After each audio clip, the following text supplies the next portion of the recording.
tongony ty ny fotoana ny fito alady zay rahanao ny fiangonana evangelika saina le fotoana fandraisanao fiovana fahagagana fanasitranana fitahiana era avy amin'Andriamanitra amin'ity taona ity ny fito alady dia mitondra loha-hevitra mafonja manao hoe ny fanomezan'Andriamanitra fa hoy ny ten'Andriamanitra raha fantatrao ny fanomezan'Andriamanitra dia ianao nangataka taminy marobe ny fanomezana tian'Andriamanitra omenanao maimaim-poana na ininona fanomezana irinao avy amin'Andriamanitra ity ny fotoana andraisanao an'izany tongava rehetra ny fiangonana saina eo amin'ny sinema Rex sy ny Ritz isan-kalahady ny fotoana dia amin'ny enora amin'ny fito sasany amin'ny sivy amin'ny folo ora sasany ny atoandro dia amin'ny roa ambin'ny folo sasany sy amin'ny ray sasany ary ny hariva amin'ny roa ora sy sasany ny fiangonana saina ny Tanjombato kosa indray dia amin'ny enina sasany amin'ny valo sasany sy amin'ny folo sasany ny atoandro amin'ny ray sasany ary ny hariva amin'ny roa ora sasany azo antoka tanteraka ny fiovan'ny fiainanao ity ny fotoana andraisanao ny fanomezan'Andriamanitra tsy mitory tsy misy pirovo zahay tsy afaka ny tsy hiova ny fiainanao. Ny Église évangélique Saina dia manolotra ho anao fotoana ho an'ny vehivavy ny sabotsy 29 octobre ao amin'ny Palais des Sports miaraka amin'ny révérend Fara Andrenarivo fidirana voalohany amin'ny iray ora ampody anao avy amin'ny fahababoan'Andriamanitra fidirana faharoa amin'ny 3 ora anisy soanao mihoatra ny taloha izy.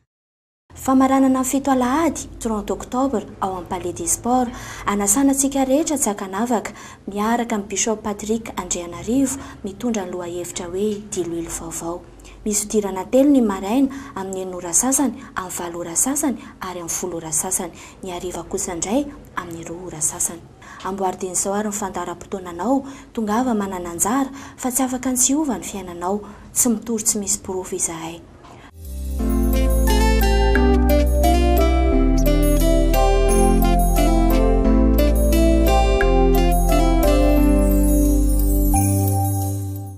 dia falmiarabantsika rehetra indray ny tenako Bishop Patrick Andrianarivo avy amin'ny fiangonana Saina ao anatin'ity fandarana ity sotranao manokana ny safidy araka aminay amin'ity anio ity ary mino fa hitondra fampaherezana manao ny fandarana izay iarahantsika eto am-piandohana dia te-hampafantatra araky ny fanarahana amin'ny fandarana fa manana fotoana lehibe tsika amin'ny 29 octobre sy ny 30 octobre ho avy izao etsy amin'ny Palais des Sports Mahamasina ny 29 octobre dia amin'ny arivo sabotsy arivo io zany izay fotoana natokana ho an'ny vehivavy fotsiny ihany io fotoanan'ny vehivavy io dia mizara anankiroa misy miditra amin'ny ray dia mirava amin'ny 3 ora tolakandro satria misy olona mipetraka lavitra dia tsy mahavita mahandry ilay somary ravataraka iray kely ohatra amin'ny 10 ohatra izany dia misy ilay fidirana amin'ny 3 dia mirava amin'ny 10 ora izany tsy dia tena hoe hariva loatra moa izany ilay firavana fa natao mizara roa tahaka izay ny fidirana voalohany amin'io sabotsy 29 octobre io dia mitondra loha-hevitra hoe ampody anao avy amin'ny fahababoana izy ny fidirana faharoa ilay amin'ny 3 ka hatramin'ny 5 indray dia mitondra loha-hevitra hoe anisy soanao mihoatra noho ny taloha izy raha nabavisan'ity fotoana sabotsy 29 octobre ity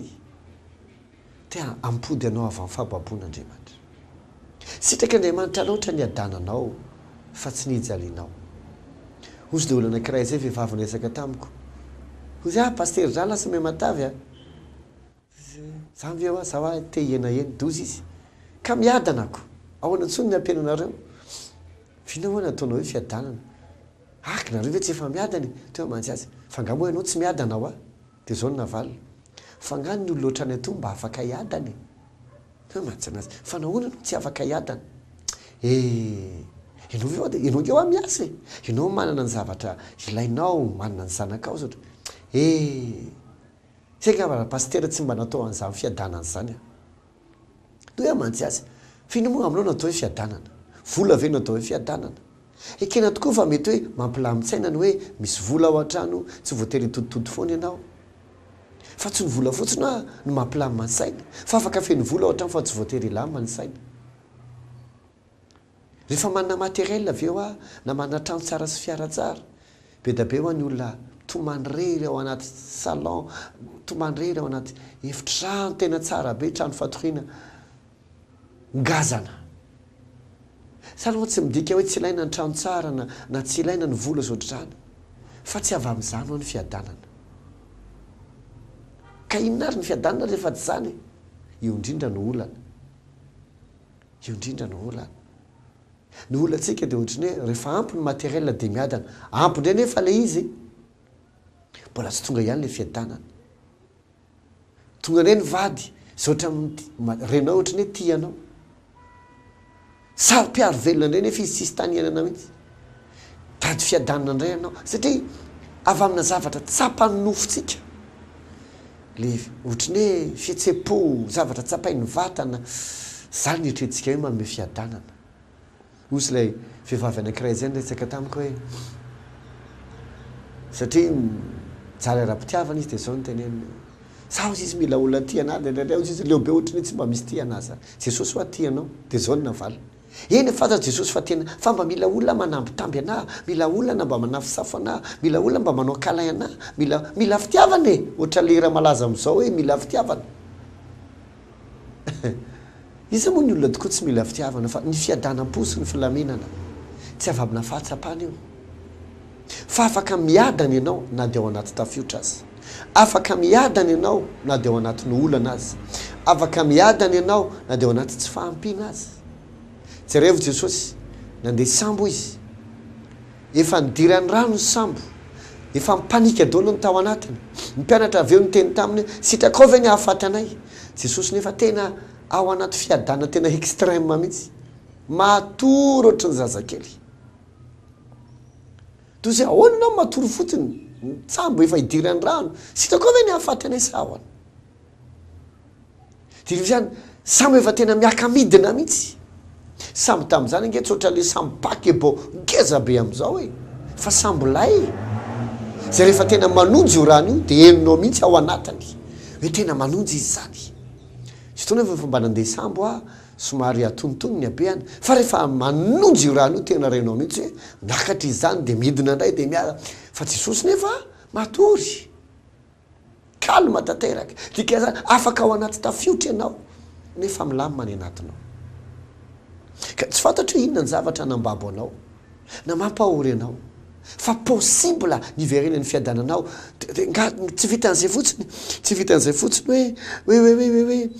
ino de izy teo iverenany filaminanao afaka avy amin'ny fahababona ivavaka izay mba Andriamanitra nafaka anao amin'izay zavatra mamatotra anao amin'izay zavatra nambabo anao za tena mino fanafana tanteraka fa tsy vitan'izany fo izy hoy izy hoe ampotiko avy amin'ny fahababona izy ary anangana ny tanàna efa rava izy ka honinao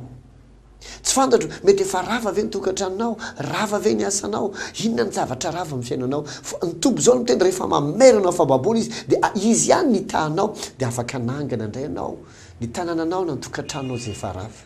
dia afaka honina amin'izay afaka anina filaminana tsy vitan'izany fosy hanao tany-boaloboka izy dikan'izany anangana asa amin'izay ianao dia hisotro tovay avy amin'ilay izy dia hifaly amin'ny asanao hanao say ianao ary inona vokatra dika zany afaka na zavatra vaovao atsangana ianao na trano na asa na fandrarana ary hiverina avy amin'ny fahababona ianao fotoana lehibe io amin'ny 29 oktobra io le amin'ny raika hatramin'ny 3 fampody ianao avy amin'ny fahababona izy azonao atao manatrika izy anankiroa le amin'ny 3 ka hatramin'ny 5 le 29 oktobra sabotsy zay fotoana ny vehivavy ny faharoa dia ny hoe anisoanao mihoatra ny taloha izy ry mpiaino mahafinaritra isany sy mpijery mahafinaritra isany diso tia antsika loatra Andriamanitra diso tia antsika loatra Andriamanitra vonina nisoa ny fiainantsika izy vonina hita ny fiainantsika izy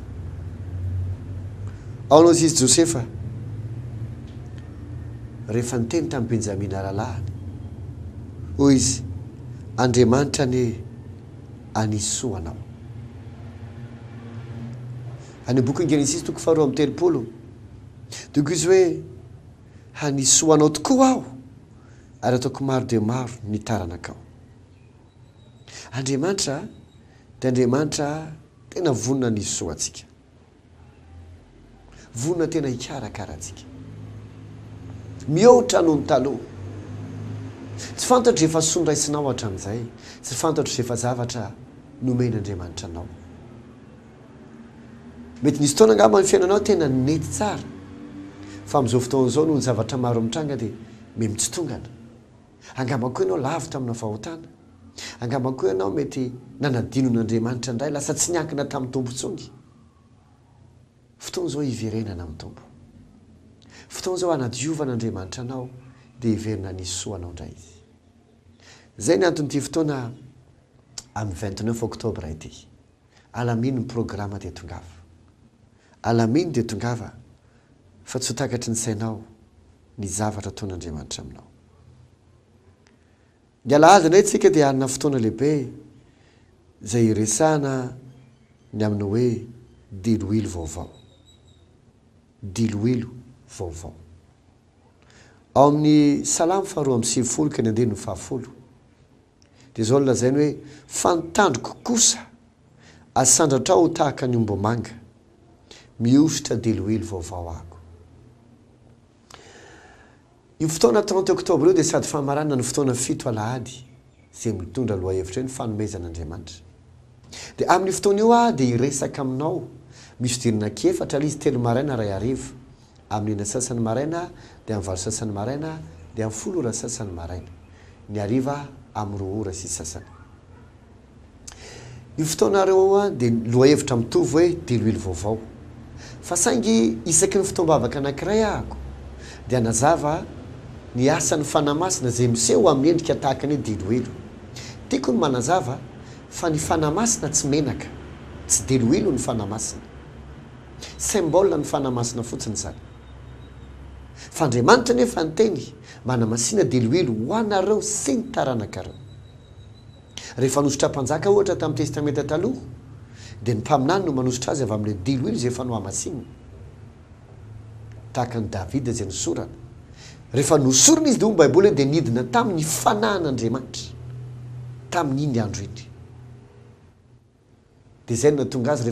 rehefa niatrika ny Goliata, le hery ny fanamasina sy ny fanamasina izay nidina tao aminy avy amin'ny fansorana azy tamin'ny diloilo no nafahana andresan'ny Goliata. Nahitany Goliata izy tsy ohatry nahitany olona rehetra. Ny olona raha nijery ny Goliata dia hoe lehilahy lehibe goavana fosy Davida hoe le tsy hitan'ny olona mihitsy ny resahany, iza moa izay tsy mifory eto. Ary tsy natahotra azy Davida. Raha ny habean'ny vatana dia tokony atahotra Davida. Fa misy lehibe ao anatin'ny Davida mihoatra ny habean'ny Goliata. Izay nahatonga Davida manana maso hafa mihitsy fomba firesaka hafa. Satria tsy Davida irery tsony miatrika azy, fa Andriamanitra sy izy. Fanamasina izay nidina tao aminy tamin'ny fotoana nosorana diloilo izy. Tahaka izany koa ianao. Mety manana olona ianao izay na ny olona rehetra rehefa mena azy dia miaiky daholo hoe marina mafy, ahoana ny fomba ivoahanao amin'izany tsony. Fa tsy aleonao mitsoaka, na aleo sao, na zany tena tonga tsisy hevitra tsony zany. Raha mijery ny fiainanao ny olona, na mijery ny zavatra ataonao ny olona, toy ny olona tena dia tsy haiko aloha dia tsy haiko aloha mivavaka marina angamba ianao. Fa Davida koa dia tahaka izany. Ny maramila rehetra dia natahotra ny Goliata. Fa rehefa Davida le nisora ny fanamasina, nidina ny fanamasina, rehefa ny fanamasina amin'izay nietsika tao amin'ny Davida, tsy nitovy tamin'ny fijerin'ny olona ny fijerin'ny an'i Goliata, tsy nitovy tamin'ny firesaky ny olona ny firesaky Davida momba an'i Goliata. Raha ny olona tahotra, ny an'i Davida ny tombontsoa no hitany. Ny olona mety mahita ny olona trehanao dia fahafatesina sy faharavana ny hitany. Fa ianao rehefa miatrika alizy amin'io miaraka amin'ilay diloilo vaovao dia ny fanamasinao aminao. Dozinao hoe tohatra ekarako ito, inona valosoako raha resiko ito, inona valopitiako. Ny olona rehetra amin'ny teny idiran-doza angamba ianao satria sososososo fenao mahita. Tonga amin'ny teny Paoly hoe raha Andriamanitra momba antsika, iza ny atohatra antsika. Rehefa hosorona diloilo ianao, tantara hafa mitranga amin'ny fiainanao. Zavatra tsara sady goavana ary mahatalanjona izay manetsika mihitsy fialonany sasany. Mba fantatra moa fa fahombiazan'i Davida dia nanetsika ny fialonan'ny Saoly.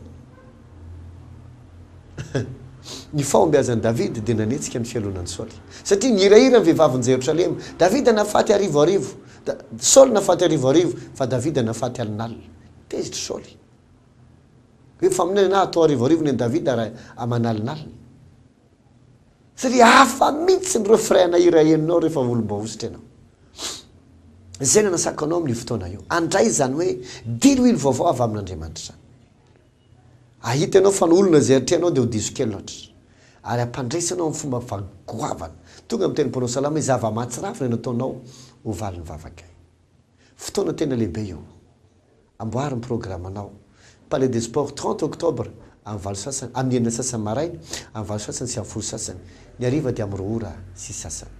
ampita ny ositra aminao zay anositra anao zay